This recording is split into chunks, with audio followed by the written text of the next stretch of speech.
Out by RJ. Left side, Ronchik. Bull fake drives. On his way to the hoop. A slam with 2 hands. Oh, that was violent.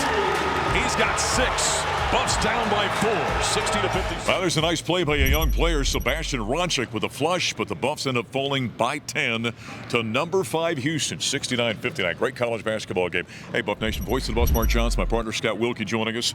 All right, they lose by 10, but the effort, I thought, was maybe as good as we've seen anything from Colorado yet this season. Yeah, I think the defense was great throughout the game, except for the last couple minutes.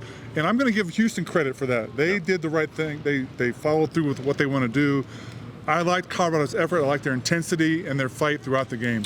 They out-rebound the Buffaloes by 12. Colorado kept the turnovers down on this one, but there's an identity, as Tad Boyle told us on our radio postgame on the Colorado Basketball Network, that Houston has. They do what they do, and they don't apologize for it, and they don't alter anything, right? And what they did, they came and played physical with Colorado. They out-rebounded them, and they played great defense. Physical defense, Mark, with their bodies, and they really bump you around. And on the boards, they do the same thing, and that's who they are. They recruit guys that play that way, and then they really practice that way. All right, well, that's what these young players for Colorado have got to understand. That's what you shoot for. That's what you work towards. That's going to be a motivating factor, I think, for this team during the offseason. Yeah, like, you know, when you don't feel like going to the gym in July or go to the weight room, you got to think back about these games when you got shoved around, you got pushed around, and find ways to overcome that. Julian Hammond ends up with a game high for the Buffaloes, 22 points, 5 of 7 from downtown. I thought the senior was outstanding. He played his tail off.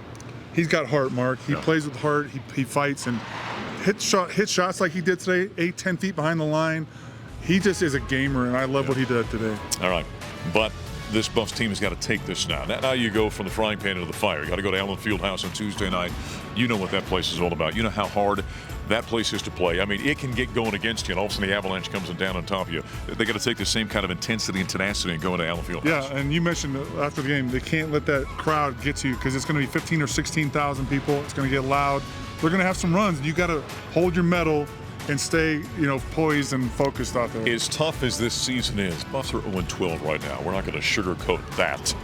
You take something from this ball game. I liked what Ted said in our postgame. He said, we're not talking about anything but, okay, now the next game. Now the next game. Keep playing hard. Well, it shows you that you can compete with the best teams in the country. I really think Houston's one of the best teams in the country this year. The way they play defense, the way they rebound, the way they have their identity and they play to it. And Colorado hung tooth and nail with them until the last few minutes of the game. Yeah, the Buffs played well. They played hard. Crowd was outstanding. Great atmosphere. Great college basketball game. But the Buffs fall again. They're 0-12 in Big 12 conference play. Next up on Tuesday night, we'll be at Allen Fieldhouse. 7 o'clock game Mountain Time. We'll hit the air at 6:30 on the Colorado Basketball Network. 69-59, number 5 Houston over the Buffaloes. For Scott Wilke, I'm voice of the Buffs, Mark Johnson. Thanks for joining us.